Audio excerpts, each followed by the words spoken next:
ప్రతి ఒక్కరి జీవితంలో ఒక మంచి, ఒక చెడు, ఒక కష్టం, ఒక సుఖం ఉన్నట్టే అందరి జీవితాల్లో కూడా ప్రపంచానికి తెలియని ఒక చీకటి కోణం ఉంటుంది. అది ప్రపంచానికి తెలియకపోవచ్చు, కానీ వాళ్ళకి తెలుస్తుంది. సో ఈవిడ జీవితంలో కూడా ప్రపంచానికి తెలియని ఒక చీకటి కోణం ఏదైనా ఉందా? తెలుసుకునే ప్రయత్నం చేద్దాం. ఆవిడే మరెవరు కాదు, స్వాతి నాయుడు గారు. ప్రస్తుతం మనతో స్టూడియోలో ఉన్నారు. సో ఫస్ట్ అయితే ఆవిడతో మాట్లాడేద్దాం.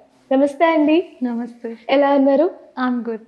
బాగున్నారా? ఫస్ట్లీ, స్వాతి చిన్నప్పటి నుంచి అసలు ఎలా పెరిగింది? తన చిన్నతనం అంతా ఎలా గడిచింది? యాక్చువల్లీ మాది ప్రాపర్ విజయవాడ అనమాట. పుట్టి పెరిగింది అక్కడే. కాకపోతే ఏంటంటే మాది చాలా పూర్ ఫ్యామిలీ. మమ్మీ డాడీ వచ్చేసి బైండింగ్ వర్క్ చేసేవాళ్ళు.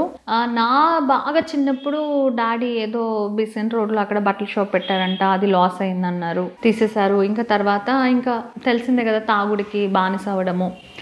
ఏంటంటే ఇప్పుడు నెలంతా పనిచేస్తే డబ్బులు జీతం ఒకసారి ఇస్తారు. అది అలా కాకుండా రోజు డబ్బులు వచ్చేలాగా కూడా కొన్ని పనులు ఉంటాయి అన్నమాట. బైండింగ్ వర్క్ చేస్తే రోజు డబ్బులు వస్తాయి కాబట్టి అప్పుడు రోజు డ్రింక్ చేయొచ్చు అని చెప్పేసి, ఎంత వస్తే రోజుకి 100 రూపాయలు వచ్చినా రాకపోయినా అలా వచ్చిన దాంట్లోనే డ్రింకే చేసేసేవాళ్ళు. అంటే ఇంట్లో ఏమి ఇచ్చేవాళ్ళు కాదు. మా మమ్మీ కూడా బైండింగ్ వర్క్, మమ్మీ పెళ్లి కాకముందు కూడా బైండింగ్ వర్క్ చేసేవాళ్ళు అనమాట. పెళ్ళైన తర్వాత ఇంకా ఇట్లా డాడీ పొజిషన్ బాగాలేదు కాబట్టి, ఇంకా ఇల్లు గడవాలి కాబట్టి మమ్మీ కూడా బైండింగ్ వర్క్ చేసేవాళ్ళు. ఇంకా మమ్మీకి వచ్చిన డబ్బులతోనే ఇల్లు చూసుకునే వాళ్ళు. చాలా కష్టాలు పడ్డారు. స్కూల్ ఫీజులు కూడా కట్టకపోతే స్కూల్ నుంచి పంపించేశారు.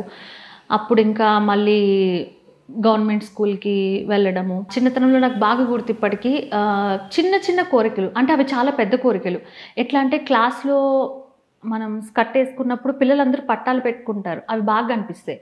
క్లాస్లో ఒక అమ్మాయికి మొత్తం గజ్జలు పట్టాలు ఉన్నాయి.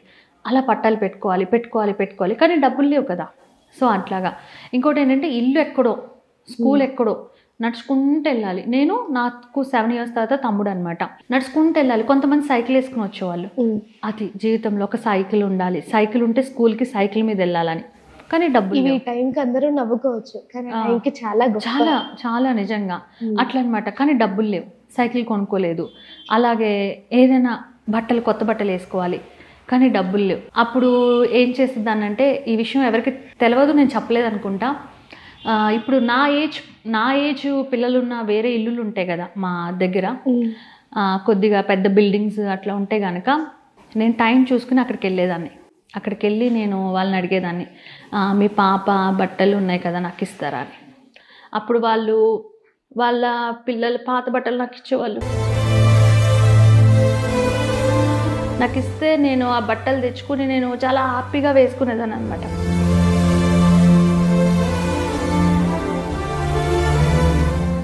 మనం కొనుక్కోలేం కదా అట్లా అని చెప్పేసి వాళ్ళు చాలా బాధలు పడ్డారనమాట. తర్వాత చిన్నతనం నుంచే చదువుకుంటూ కూడా ఇంకేదైనా డబ్బులు సంపాదించుకోవాలి, ఏదో ఒక పని చేసుకుంటే డబ్బులు సంపాదించుకోవాలని చెప్పేసి అట్లా ఉంటా. నెలకు ఒక 1000 రూపాయలు 1500 జీతం వచ్చినా కూడా ఆ డబ్బులతోటి సైకిల్ కొనుక్కున్నాను. ఏం వర్క్ చేసేవారు అక్కడ? సైకిల్ బ్రాండ్ అగర్బత్తీస్ ఉండేదన్నమాట. అంటే హౌజే గోడౌన్ 2 కలిపి ఉంటుంది అనమాట మా ఇంటి దగ్గరే. వాళ్ళు అన్నారు మా దగ్గర లెక్కలు రాయమని చెప్పేసి. సో నేను స్కూల్ కాలేజ్ అట్లా ఏంటంటే నేను ఫస్ట్ మార్నింగే వెళ్ళి అక్కడ లెక్కలు రాసేసేదాన్ని. స్టాక్ వాళ్ళకి ఇచ్చేదాన్ని గోడౌన్లోంచి. మళ్ళీ ఆ రూమ్కి లాక్ వేసేసేదాన్ని అనమాట. వీళ్ళందరూ స్టాక్ తీసుకెళ్ళి అన్ని దగ్గర సైకిల్ బ్రాండ్ అగరబత్తీస్ వేసేవాళ్ళు. మళ్ళీ ఈవినింగ్ మళ్ళీ వచ్చేసేవాళ్ళు. మళ్ళీ స్టాక్ నేను ఎంత ఇచ్చాను, వాళ్ళు రిటర్న్ ఎంత ఇచ్చారు, అప్పు ఇస్తారనమాట, పేమెంట్స్ ఎంత వచ్చాయి, ఇట్లా అలా అనమాట. ఇక్కడ వచ్చిన తర్వాత నా కష్టాలు మామూలు కష్టాలు కాదు. ఈవెన్ ఇప్పటికీ కూడా, even today also I'm struggling అనమాట. మూవీ అవకాశాలు లేవు, ఏం లేవు. ఇక్కడికి వచ్చింది అదే కదా, అదే మెయిన్ రీజన్. మూవీ ఇండస్ట్రీలో ఎట్లా అంటే ఇప్పుడు నాకు అందరూ తెలుసు ఇప్పుడు ప్రెజెంట్, కానీ ఎవరు అవకాశం ఇవ్వరు, ఎవరు ఏది చెప్పరు అనమాట. అట్లా స్వార్థపరులు ఉన్నారు, లేదంటే యూజ్ అండ్ త్రో చేసుకునే వాళ్ళు ఉన్నారు, పర్సనల్గా సెక్సువల్గా వాడుకోవాలనుకునే వాళ్ళు ఉన్నారు. మనకు ఆల్రెడీ రోల్ ఫిక్స్ అయిపోయింది, వాళ్ళకి కూడా చేసుకుంటారు అట్లా లేదు. ఎందుకంటే ఇప్పుడు ఒక మూవీ అయినా సీరియల్ అయినా ఏదైనా ఒక టీం అంతా కలిస్తేనే అవుతుంది, ఒక్క మనిషితోటే కంప్లీట్ కాదు. కానీ వాళ్ళకి అది ఎందుకు అర్థం కాదు నాకు అనిపిస్తుంది. ఎవరు కానీ నాకు ఎటువంటి హెల్ప్ చేసిన వాళ్ళు లేరు. నా కష్టంతో నేను పైకి వచ్చిన. ఓకే, అంత కసితో వచ్చిన స్వాతి నాయుడు ఎలాంటి ఒక సిచ్యువేషన్లో ఇలాంటి వీడియోస్ చేయాల్సి వచ్చింది? టీవీ ఛానల్స్ నెట్లో చూసి టీవీ ఛానల్స్కి వెళ్ళి రెజ్యూమ్ ప్రిపేర్ చేసి నేను యాజ్ యాంకర్గా చేయడం కోసం ఇచ్చాను అన్ని ఛానల్స్. కానీ అక్కడ ఛానల్లో సెక్యూరిటీకి ఇవ్వడం తప్ప అంతకు మించి ఎవరిని కలవడానికి అవకాశం లేదు. ఎందుకంటే నేనెవరు వాళ్ళకి తెలీదు, నేనేం పెద్ద ఇది అంటారు తోపు కాదు, వాళ్ళు నన్ను కలవరు. ఎవ్రీ వీక్ వాళ్ళు అనేవాళ్ళు సెక్యూరిటీ వాళ్ళు, ఎందుకు ఇన్ని రెజ్యూమ్స్ ఎందుకు ఇస్తున్నారు, ఉన్నాయి కదా అంటే, ఏమో ఒకళ్ళు ఎక్కడైనా పడేసారేమో, ఏమో ఏ పుట్టలో ఏ పాముందో. అంటే మనకి ఇప్పుడు ఒక 30 ఛానల్స్ ఉన్నాయి అనుకుందాం, TV9, TV5 ఇట్లా జెమినీ మ్యూజిక్ ఇట్లా అన్ని ఛానల్స్ లో రెజ్యూమ్ ఇచ్చాను. మూవీ ఆఫీస్లో ఏమో ఏం తెలీదు. తర్వాత ఇక మెల్లమెల్లగా తెలిసింది, okay Annapurna studio, Ramanaidu studio, ఆ స్టూడియోస్కి వెళ్దాం. లోపలికి పంపించరు సెక్యూరిటీ వాళ్ళు, లేదండి ఏదైనా షూటింగ్ ఏమైనా జరుగుతుందా, అలానే షూటింగ్ డిస్టర్బ్ చేయం మనం, అక్కడ పక్కన ఉంటాం. ఏదైనా బ్రేక్ ఇచ్చినప్పుడు ఎవరైనా ప్యాడ్ పట్టుకుని తిరుగుతున్నారా, ఆహా ఇతను డైరెక్షన్ డిపార్ట్మెంట్ అనమాట.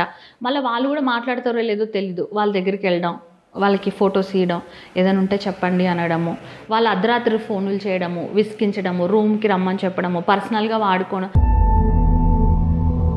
అసలు షూటింగ్కి దీనికి ఏంటి సంబంధం? అలా యూజ్ చేసుకున్నా కూడా అవకాశాలు మాత్రం ఇవ్వరు, ₹1 కూడా ఇవ్వరు. అది కూడా నేను క్లియర్గా చెప్తున్నా.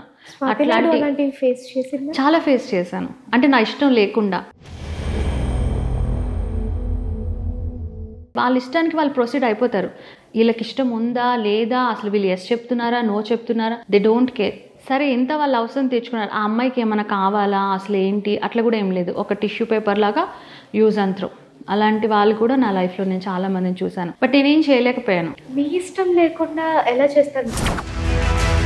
మీ ప్రమేయం లేకుండా వాళ్ళు ఇబ్బంది పెడతారంటారా? చిన్నవాళ్ళు ఉన్నారు, పెద్దవాళ్ళు ఉన్నారు. అంటారు కదా పెద్ద పెద్ద తలకాయలు అనేసి, పెద్ద పెద్ద డాన్స్ మాస్టర్లు వాళ్ళు కూడా ఉన్నారు. వాళ్ళు కూడా ఎట్లా అంటే, ఇప్పుడు అంత పెద్దోళ్ళు మనల్ని ఒకసారి కలవమ్మా మాట్లాడదాం అన్నప్పుడు ఫోన్లోనే చెప్పు నేను కలవనంటే ఏమనుకుంటారు అనుకుంటారు. మనం కలవడానికి వెళ్తాం. మూవీ ఆఫీస్లో ఉన్నప్పుడు ఒక హాల్ ఉంటుంది, ఒక అంటే బెడ్రూమ్ కాదు, అదొక ఆఫీస్ అనమాట. నాకు ఇప్పటికీ గుర్తు, లోపలికి వెళ్ళిందో డైరెక్టర్ అంటారు, తలుపు పెట్టు అంటారు. ఇప్పుడు బయట ఒక 10 మంది కూర్చున్నాం మనం ఆడిషన్కి, కానీ లోపల డైరెక్టర్ ఉన్నారు. మనం రూమ్లోకి వెళ్ళినప్పుడు తలుపు పెట్టాలి. తలుపు పెట్టిన తర్వాత ఆయన అడుగుతారు అనమాట, మనం ఫొటోస్ చూపిస్తాం కదా, మీకు ఇక్కడ ఎక్స్పోజింగ్ ఉంటుంది, ఏమన్నా నాకు చూపించండి అంటే అది అలా అనమాట. తర్వాత ఇప్పుడు పెద్ద పెద్ద వాళ్ళు ఉంటారు, అమ్మ మీరు రండి మనం మాట్లాడదాం అంటారు. మనం ఏంటి ఓకే ఏమైనా అవకాశం ఇస్తారేమోనో, వెళ్ళి మాట్లాడినప్పుడు వచ్చి పక్కన కూర్చోవడం, చేతులేసి మాట్లాడడం, దే ఆర్ ప్రొసీడింగ్. ఇంకా అయ్యో సార్ అలా కాదు.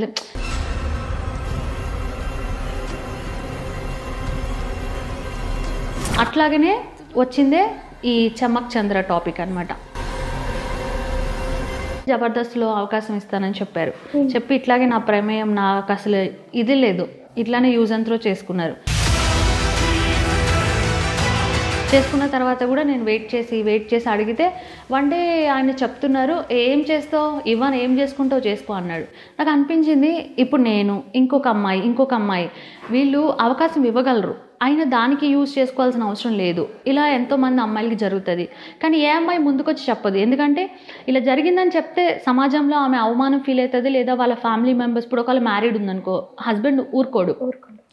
నేనేమనుకున్నాను అంటే ఇలాంటి వాళ్ళకి బుద్ధి చెప్పాలి. ఆల్రెడీ ఇలా చాలాసార్లు జరుగుతూ ఉంది, నేను కూడా కామ్గా ఉంటున్నా. ఎందుకు గొడవలు, వాళ్ళు పెద్దవాళ్ళు, మనం ఏదో ఎక్కడి నుంచో బతకడానికి వచ్చాం, మనల్ని చంపించవచ్చు, ఏదైనా చేయొచ్చు, చెప్పలేం కదా. లైఫ్ రిస్క్ ఎందుకు అంటే ప్రతి ఆడపిల్ల ఇవి అనుభవిస్తూనే ఉంటుంది. ఇక నేను కాదు ఇది బయటికి చెప్పాలని చెప్పేసి నేను దానికోసం చాలా ఫైట్ చేశాను. అట్లా లైఫ్లో చాలాసార్లు ఫైట్ చేశాను, చాలాసార్లు రేప్ అటెంప్ట్స్ అయినాయి నా మీద. వాటి గురించి పోలీస్ స్టేషన్లో కేసులు పెట్టాను, పోలీసులు కూడా పట్టించుకోలేదు. మళ్ళీ ఏకే కాన్సార్ దాకా వెళ్ళింది, మళ్ళీ టాస్క్ ఫోర్స్ వాళ్ళు బయటికి అలా చాలా నా లైఫ్లో చెప్పుకుంటూ పోతే చాలా జరిగాయి.